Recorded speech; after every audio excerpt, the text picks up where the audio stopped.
저도 좋은 일 하고 싶고 그렇게 아버지처럼 큰 일을 하고 싶은데 왜 저한테는 재산을 나누어 주지 않으시는 거예요? 그러자 그 아버지가 그 첫째 아들에게 되물어 보았습니다. 그러면 내가 그 재산 나눠주면 어떻게 사용하려고 하니? 라고 하니까 첫째 아들이 대답하기를 거기에서 나오는 수익을 가난한 사람들 위해서 사용할 계획이에요. 아주 큰 땅을 사서 거기서 아주 큰 농사를 짓고 거기에서 나오는 수익으로 이제 가난한 사람들을 많이 도울 수 있을 것 같아요. 이게 제 계획입니다. 라고 하니까 아버지는 이제 대답을 하지 않으시고 그 옆에 있는 둘째를 보면서 이제 물어보았습니다. 그러면은 둘째는 뭐 바라는 게 없니? 라고 했더니 둘째가 아버지를 바라면서 말하기를 제가 지금 아버지하고 함께 이렇게 하고 있는 이 일이 아버지의 일이고 이것이 사람들을 위한 일이라고 생각해요. 제가 지금 아버지하고 함께 일하고 있는 이 모습을 잘 기억해 주세요. 라고 대답을 했습니다. 그러자 아버지는 이렇게 아들 둘을 바라보시면서 대답 없이 이렇게 꼭 껴안아 주었습니다. 자, 오늘의 말씀의 주제는 마태복음 6장 19절부터입니다. 제가 읽어드리기 원합니다. 빨리 끝낸다고 했기 때문에 읽어보겠습니다. 너희를 위하여 보물을 땅에 쌓아두지 말라. 거기는 좀과 동록이 해하며 도둑이 구멍을 뚫고 도둑질하느니라. 오직 너희를 위하여 보물을 하늘에 쌓아두라. 거기는 좀이나 동록이 해하지 못하며 도둑이 구멍을 뚫지도 못하고 도둑질도 못하느니라. 내 보물 있는 그곳에는 내 마음도 있느니라. 눈은 몸의 등불이니 그러므로 내 눈이 성하면 온몸이 밝을 것이요 눈이 나쁘면 온몸이 어두울 것이니 그러므로 내게 있는 빛이 어두우면 그 어둠이 얼마나 더하겠느냐. 한 사람이 두 주인을 섬기지 못할 것이니 혹 이를 미워하고 저를 사랑하거나 혹 이를 중히 여기고 저를 경히 여김이라. 너희가 하나님과 재물을 겸하여 섬기지 못하느니라. 그러므로 내가 너희에게 이르노니 목숨을 위하여 무엇을 먹을까 무엇을 마실까 몸을 위하여 무엇을 입을까 염려하지 말라. 목숨이 음식보다 중하지 않으면 몸이 의복보다 중하지 아니하냐. 공중의 새를 보라. 심지도 않고 거두지도 않고 창고에 모아들이지도 아니하되 너희 하늘 아버지께서 기르시나니 너희는 이것들보다 귀하지 아니하냐. 그러므로 너희 중에 누가 염려함으로 그 키를 한 자라도 더할 수 있겠느냐. 또 너희가 어찌 의복을 위하여 염려하느냐. 들의 백합화가 어떻게 자라는가 생각하여 보라. 수고도 아니하고 길쌈도 아니하느니라. 그러나 내가 너희에게 말하노니 솔로몬의 모든 영광으로도 입은 것이 이 꽃 하나만 갖지 못하였느니라. 오늘 있다가 내일 아궁이에 던져진 들풀도 하나님이 이렇게 입히시거든 하물며 너희일까 보냐. 믿음이 작은 자들아. 그러므로 염려하여 이르기를 무엇을 먹을까 무엇을 마실까 무엇을 입을까 하지 말라. 이는 다 이방인들이 구하는 것이라. 너희 하늘 아버지께서 이 모든 것이 너희에게 있어야 할 줄을 아시느니라. 그런즉 너희는 먼저 그의 나라와 그의 의를 구하라. 그리하면 이 모든 것을 너희에게 더하시리라. 그러므로 내일 일을 위하여 염려하지 말라. 내일 일은 내일이 염려할 것이요 한날의 괴로움은 그날로 족하니라. 네, 우리는 방금 읽은 말씀 모두 알고 있습니다. 또 들어왔습니다. 또 이 말씀에 대해서 사실 동의하지 않으시는 분은 없을 것이라고 알고 있고 그렇게 생각을 합니다. 단지 이 말씀은 분명히 알고 동의를 하는데 이것이 내 삶에 어떻게 녹아들 것인가에 대한 고민은 있으실 것이라 생각을 합니다. 우리 그리스도인들은 자신의 삶이 하나님을 위한 것이기를 원하고 또 그것이 어떤 방식이든지 간에 해보고자 애를 쓰고 해내고자 애를 씁니다. 그렇지만 이제 우리의 삶이라는 것이 또 녹록치 않아서 또 돌아보면 내가 무엇을 하고 있나. 하나님을 위해서 살겠다고 마음은 먹었지만 오늘도 내일도 회사는 가야 되고 일은 해야 되고 또 이렇게 아둥바둥 살면서 이것이 하나님을 위한 나의 삶이 맞는가에 대한 어떤 말씀과 이 삶에 대한 이 괴리가 느껴지고 내가 왜 이러고 있는 것인가에 대한 생각을 해보시는 순간들이 많을 것이라 믿습니다. 그럴 때 우리 마음속에 이런 생각들을 찾을 수 있습니다. 만약에 나한테 큰 능력이 있다면, 예를 들어 정말 말씀을 잘 전하는 그런 아주 훌륭한 입이 있다면, 혹은 사람들을 이제 잘 도울 수 있는 어떤 손이 있다면, 혹은 복음을 잘 전할 수 있거나 내가 이 세상의 학자들과 맞서 싸워서 이겨낼 수 있는 지식이 있거나 지혜가 있거나 그런 정말 큰 능력이 있다면, 혹은 또 나에게 큰 재산이 있다면, 이것으로 참 정말 많은 일들을 할 수 있을 텐데 나는 가진 게 없네, 이런 생각들을 하면서 오늘도 회사를 출근하고 하면서 내가 이렇게 사는 것이 맞나라는 고민들을 하셨을 것이라 생각이 됩니다. 정말 마음은 너무나 뜨겁고 당장이라도 무언가를 하고 싶고, 내가 이 모든 것을 다 내려놓고 오직 하나님을 위해서 달려가고 싶은 그런 마음들은 너무나도 진짜 끌어오르실 것인데, 막상 현실을 보면 그렇게 해서는 내가 눈앞에 먹고 살 길이 막막하고 막연해지고 내가 어떻게 해야 될지를 모르겠고, 그러면서 이제 마음이 싸늘하게 식어가고 내가 뭘 할 수 있는 게 있기는 할까라는 그런 고민이 드실 수도 있지 않나. 또 그렇게 뜨거워졌다가 식어졌다가 뜨거워졌다가 또 식어졌다가 그러면서 이것이 계속 반복되다 보면은 마음이 그냥 가라앉아져서 더 이상 뜨거워지지도 차가워지지도 않고 그냥 어찌해야 될지 모르는 가운데 뜬 그런 미지근한 그런 상태가 되는, 또 더 이상 뭔가를 하기를 시도조차 사실은 어려워지는 그런 마음 상태를 가지는 자기를 발견하는 순간도 있습니다. 그래서 그런 마음이 드실 때 오늘 드리는 이 말씀이 도움이 되면 좋겠습니다. 자, 33절입니다. 그런즉 너희는 먼저 그의 나라와 그의 의를 구하라. 그리하면 이 모든 것을 너희에게 더하시리라. 자, 그러면은 저희가 구할 것이 그의 나라와 그의 의입니다. 그러면 그의 나라는 무엇일까요? 그의 나라를 구한다는 것이 그것이 무엇일까요? 뭐 여러 가지 방법이 있겠지만은 혹자는 이런 말씀을 할 때 이런 생각을 먼저 합니다. 우선 내 직장, 그의 나라를 위해서 내 직장 버려. 내 이웃 관계 그런 거 버려. 가족 간의 어떤 그 맞지 않는 마음, 그럼 가족도 버려. 그 모든 거 다 버리고 내가 하나님을 위하겠다라고 그의 나라를 구하겠다 하면은 이거는 제가 볼 때는 옳지 않은 방법과 옳지 않은 생각입니다. 그의 나라를 구하는 것은 세상과 단절되는 것이 아닙니다. 우리는 이 땅에서 함께 살면서 이 땅의 모든 것들을 믿는 자와 믿지 않는 자나 모든 것을 사실은 거의 동일하게 합니다. 그런데 이렇게 하면서 그의 나라를 구하는 것입니다. 일단 그렇게 말씀을 드립니다. 모든 관계를 이 땅의 모든 관계와 내 모든 일을 버리는 것이 그의 나라를 구하는 것이 아니다.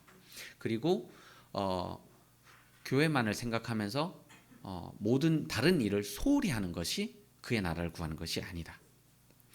자, 그리고 그의 의가 있습니다. 그의 의를 구하는 것은 무엇일까요?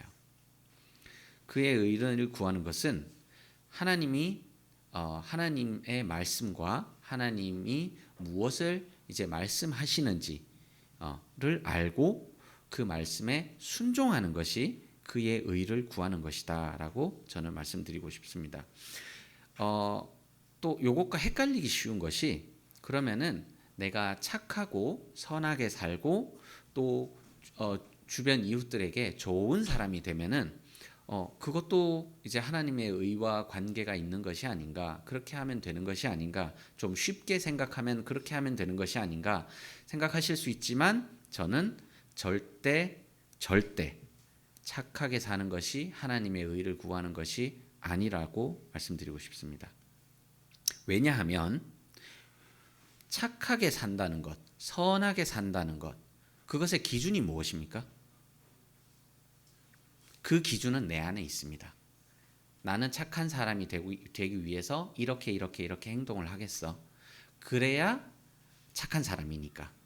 이 기준이 중요합니다. 이 기준이 착한 사람의 기준이 내 안에 있고 부모님이 너 착한 사람 되려면 이렇게 해야 되는 거야. 그게 착한 사람인 거야. 선한 사람은 이렇게 하는 거야. 이게 선한 사람인 거야. 그 기준이 하나님의 기준이 아니라 보통은 자기 기준입니다. 자기 기준에 생각하기를 선한 사람은 요런 거다. 그렇기 때문에 그 기준이 하나님의 기준과 부딪힐 때가 많고 하나님의 의를 이루는 것에 방해가 될 때가 많습니다. 자기의 기준을 버리시고 내가 생각하기에 하나님의 의를 이루는 것이 착하게 사는 것이다 라는 것은 우선 접어두시면 좋겠습니다. 또 다른 이제 방법이 있습니다. 또 다른 것이 있습니다. 내가 살아오고 겪어오고 배운 것들이 또한 내 속에 들어와 있고 그것이 나를 이루는 하나의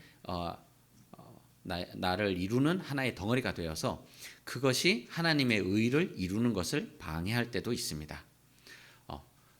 나는 이렇게 배워왔고 내가 살아보니까 이런 경험들 때문에 이거는 이렇게 하는 게 맞다 라는 생각들이 이제 아주 굳건하게 자리 잡힐 수도 있습니다. 그러나 그것이 하나님의 의를 이루는 것과 대척점에 서는 경우들이 왕왕 있음을 그것 또한 사실은 경험을 통해서 아실 수가 있습니다. 그래서 이 부분이 참 어려운데 이 부분은 하나님과 대면하시고 말씀을 통해서 사실은 스스로 그런 것들을 다루어 가시기를 이제 부탁을 드립니다. 그리고 마지막으로 또 한 가지가 있습니다. 이것도 좀 어려운 경우긴 한데 하나님의 의를 이루는 데 있어서 참 어려운 것은 내 안에 다른 신을 두는 것입니다. 이게 무슨 얘기냐면은 다른 종교를 둔다는 얘기가 아닙니다. 다른 신을 둔다는 것이 예를 들어 나는 교회 오지만 또 뭐 부처님도 믿고 나는 천주교도 믿고 뭐 알라신도 믿고 뭐 이런 얘기가 아닙니다. 다른 신이 있다는 것은 하나님 외에 더 의지하는 것, 하나님보다 더 의지하는 것, 그것이 다른 신입니다. 그래서 이런 부분도 생각보다 우리 속에 있음을 자세히 들여다보시면 발견하실 수 있습니다. 내가 무언가 이제 상황이 생기고 어려움이 있을 때 내가 하나님에게 의지하기보담도 물론 지혜로워야 됩니다. 내가 이제 병이 나고 아픈데 나는 이제 약 먹지 않고 어떻게든 하나님께서 나를 고쳐주시기를 기도하겠다. 이것과는 좀 결이 다른 얘기입니다. 이런 것과는 결이 다른 얘기입니다. 이런 거 말고 이제 그 스스로 생각해 보시면은 제가 뭐 예를 다 들면은 너무 좀 잔인할 것 같아서 그냥 이렇게 스스로 아실 것이라 생각하고 제 말을 좀 줄이겠습니다. 그래서 우리의 마음은 참 약하고 공격받으면은 쓰러지기가 쉽습니다. 그래서 하나님께서도 우리의 약함을 아시고 너 스스로 일어나서 너를 구원하라라고 말씀하지 않으셨습니다. 그죠? 하나님 앞으로 오라고 말씀하셨고 또 우리 안에 다른 신을 두지 말라라고 하시는 말씀 역시도 우리 스스로 그 하나님 외에 다른 신을 두기가 너무나 쉽고 이제 하나님이 살아계심을 알고 하나님의 살아계심을 믿음에도 불구하고 때로는 우리의 마음이 흔들려서 하나님 외에 다른 것을 의지하고자 하는 그런 그 마음의 휘청거림이 있음을 아시기 때문에 그렇기 때문에 나 외에 다른 신을 두지 말라라고 하셨다라고 저는 믿습니다. 그만큼 우리의 어려움과 약함과 이런 것들에 대해서 하나님께서 부정하지 않으시고 아시고 그렇지만 그러지 않도록 해라라고 말씀하신 것으로 저는 믿습니다. 사실 이런 모든 것들은 동시에 저의 간증이기도 합니다. 저 역시 동일하게 매 시간 어떤 매 순간 매 상황마다 마음이 참 갈등되고 이것이 어려운 문제가 생길 때마다 하나님 앞에 나가야 될까? 이건 다른 방법이 있는 걸까? 이건 어떻게 해야 되는 걸까? 이렇게 마음에 늘 고민과 갈등이 있음을 또 고백을 드리고 또 우리 모두가 이것과 다르지 않다는 것을 이제 생각을 하게 됩니다. 또 이제 이야기는 요 정도로 하고요. 이제 우리가 그 삶에서 하나님 앞에 우리의 삶을 드리고 그의 나라와 그의 의를 구하는 방식에 있어서 우리가 왜 고민하게 될까? 처음에 예화를 드렸던 것처럼 우리에게 손에 있는 것이 아무것도 없어가지고 하나님 앞에 우리의 삶을 드리지 못하는 것일까? 아니면 그 둘째가 했던 얘기처럼 제가 손에 가진 게 없어도 괜찮아요. 지금 하고 있는 이 일이 저는 하나님 앞에 드리는 시간이고 이 일이 하나님 앞에 드리는 삶인 것이고 그러니 저는 하나님의 일을 하고 있습니다라고 말할 수 있는 것인가에 대해서 고민을 해보았는데요.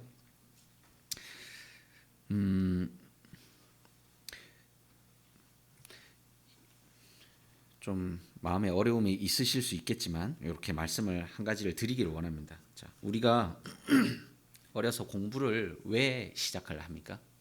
초등학교 들어가면 이제 공부 시작하죠. 공부 시작할 때 사실은 그 공부의 끝이 무엇으로 귀결이 됩니까?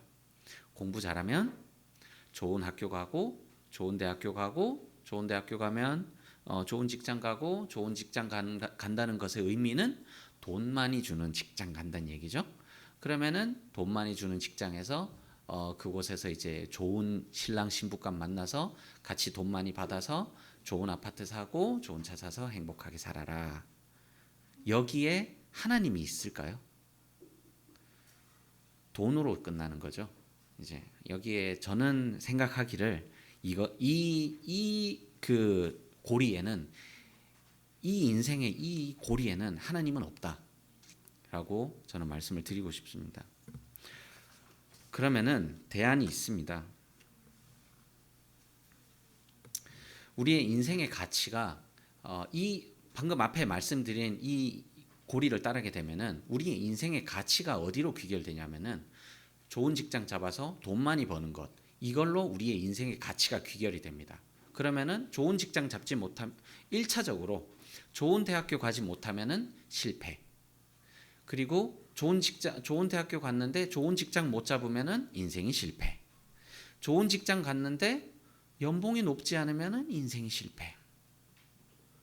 각 단계마다 수많은 탈락자와 인생의 회의가 들고 인생의 최종적인 가치가 돈으로 귀결되기 때문에 돈 벌지 못하면은 결국 실패한 인생으로 귀결되는 그런 치명적인 단점이 그리고 이것은 악한 일이라고 저는 생각을 하고 그렇게 말씀을 드리고 싶습니다. 그래서 우리가 이 원리가 공부를 하는 왜 공부를 해야 되느냐 이 시작점에서 출발했기 때문에 우리가 공부를 하는 그 이유 그 명분 자체가 이제 바뀌어야 된다라고 저는 말씀을 드리고 싶습니다.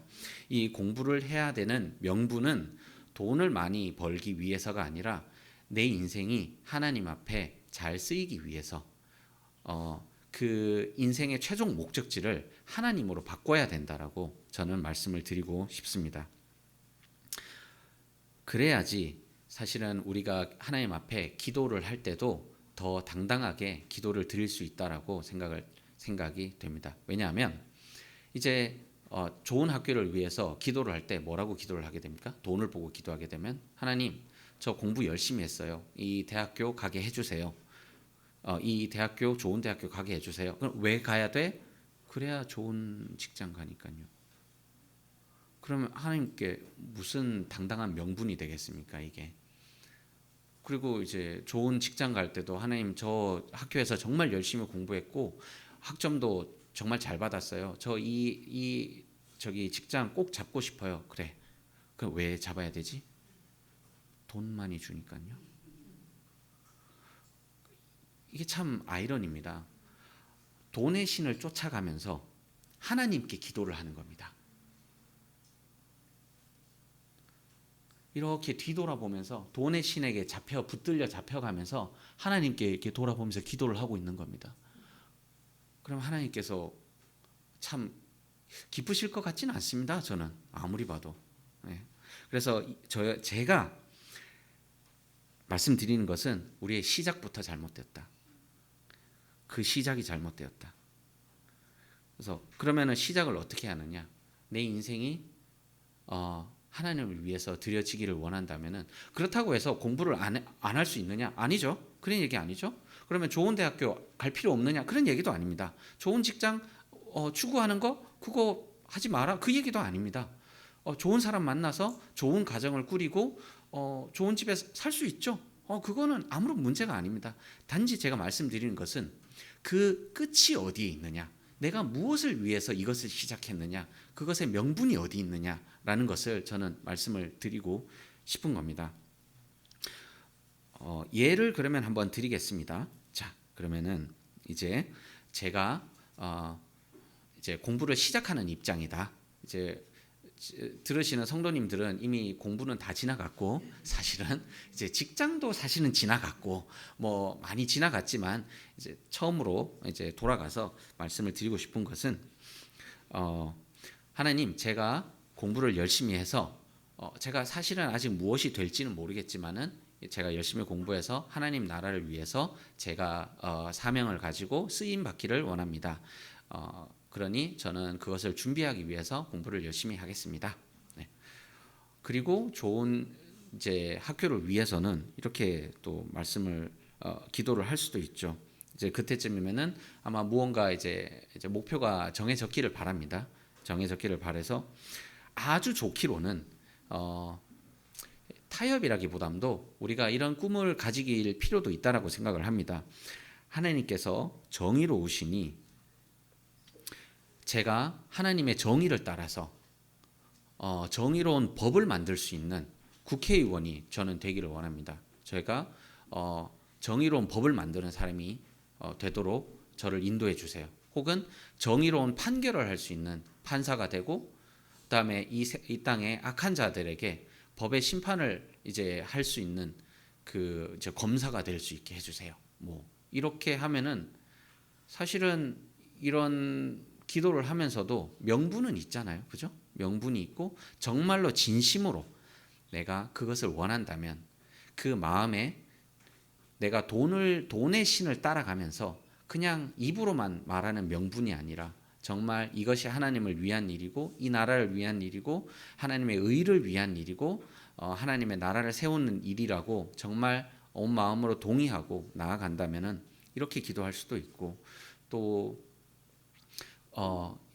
제가 좋은 의사가 되어서 제가 헌신하면서 이 땅의 아픈 사람들에게 참 그 병으로 고통받는 사람들에게 제가 그 하나님께서 주신 이 능력과 기술로 그 사람들을 낫게 할 수 있는 그런 사람이 될 수 있기를 원합니다라고 이렇게 기도할 수도 있고, 또 만약에 재물에 관한 것이라면은 참 하나님께서 좀 지혜를 주셔서 저에게 큰 재물을 하나님께서 허락을 하셔가지고 이 재물로 하나님을 섬기는 일에 제가 쓰임 받을 수 있기를 원한다면서 이렇게 기도를 할 수 있는 것이고, 이제 그 인생의 마지막이 이 모든 일의 목표가 내 주머니에 두둑히 들어오는 것이 아니라 하나님 나라를 쓰이기 위해서 기도하고 나아가는 것이라면은 인생의 코스 자체는 아무런 다를 것이 없지만은 그것에 대한 명분과 기도와 하나님을 바라보면서 인생이 하나님을 바라보면서 나아가면서 하나님께 기도할 수 있는 그 정말 내 몸과 내 마음과 내 영혼이 한 방향으로 나갈 수 있는 그런 것이 될 수 있지 않을까라고 조심스럽지만 제 힘차게 말씀을 드립니다. 그러면 우리의 그 사실 지나온 삶을 생각을 안 해볼 수는 없습니다. 왜냐하면은 우리는 이제 시작하는 초등학생 뭐 이제 이런 사람은 아니니까 이미 다 지나왔고, 물론 여전히 많은 삶이 남아 있지만은 그러면은 내가 살아온 이 앞쪽에 이 많은 인생은 정말 무의미했던 것인가, 잘못 살았던 것인가라고 마음 한쪽에 우울한 마음이나 혹은 참 후회되고 이것을 뒤엎을 수 있는 게 없을까라는 생각이 드실 수도 있지만은 저는 이 말씀도 드리기를 원합니다. 시편 50편 7절부터 15절입니다.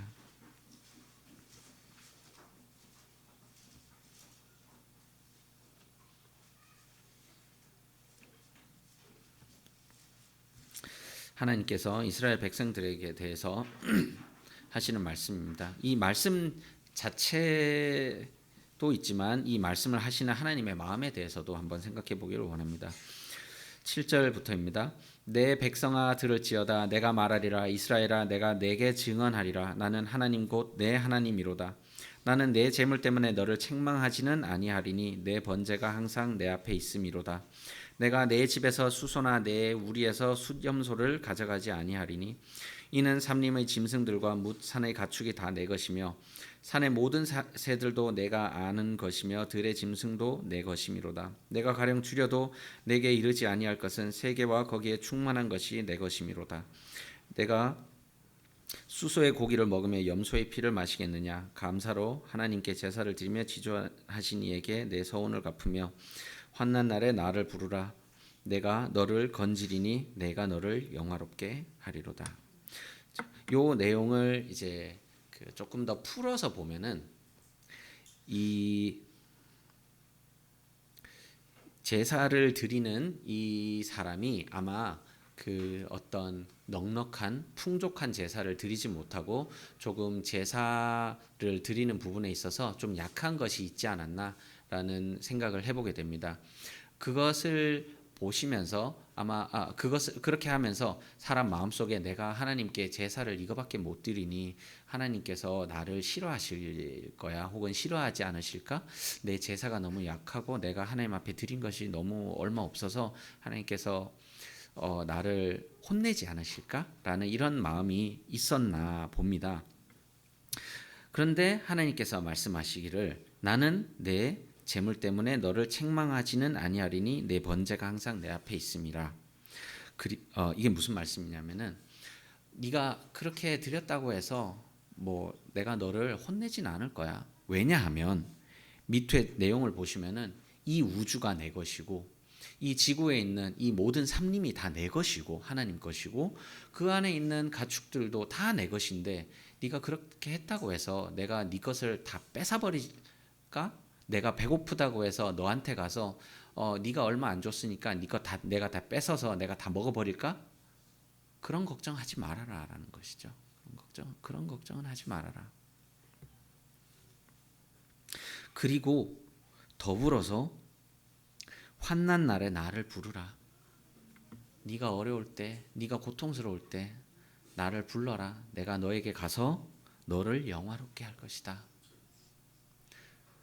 그래서 이 말씀을 보면서 드는 생각이 그래요. 제가 제 인생을 앞쪽의 인생을 정말 짜게 살았고 정말 하나님 앞에 정말 잘 모르고 그렇게 하나님 앞에 인색하고 또 이것이 하나님의 일인 줄 알았는데 돌이켜 보니 제대로 되지 못한 부분들이 있었습니다. 인정합니다.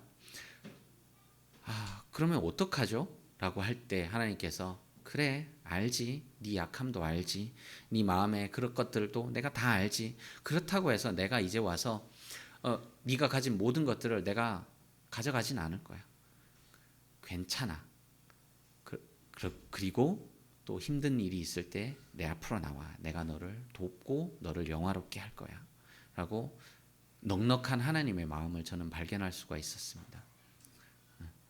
그래서 지금부터라도 우리의 인생의 목표가 우리의 최종 끝이 내가 무엇을 위해서 이것을 하고 있는가라는 것을 생각을 해보시고 이 내 모든 수고와 내 인생의 모든 노동의 그 끝이 돈을 향해 있고 혹은 명예를 향해 있고 혹은 하나님 아닌 것을 향해 있다라면 그것에 대해서 고민해 보시고 이것이 내 하는 이 모든 일들이 이 끝이 하나님을 향해 있기를 저는 간구를 드립니다.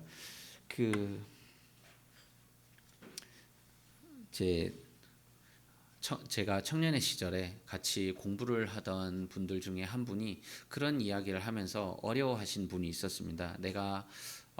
내 인생이 하나님 앞에 아무것도 쓰임 받지 못하면은 어떡할까 두렵다. 내 인생이 하나님과 관계 없는 삶으로 끝날까봐 두렵다. 어떻게 하면 하나님께 쓰임 받을 수 있을까라고 하면서 울던 그 제 성도가 생각이 납니다.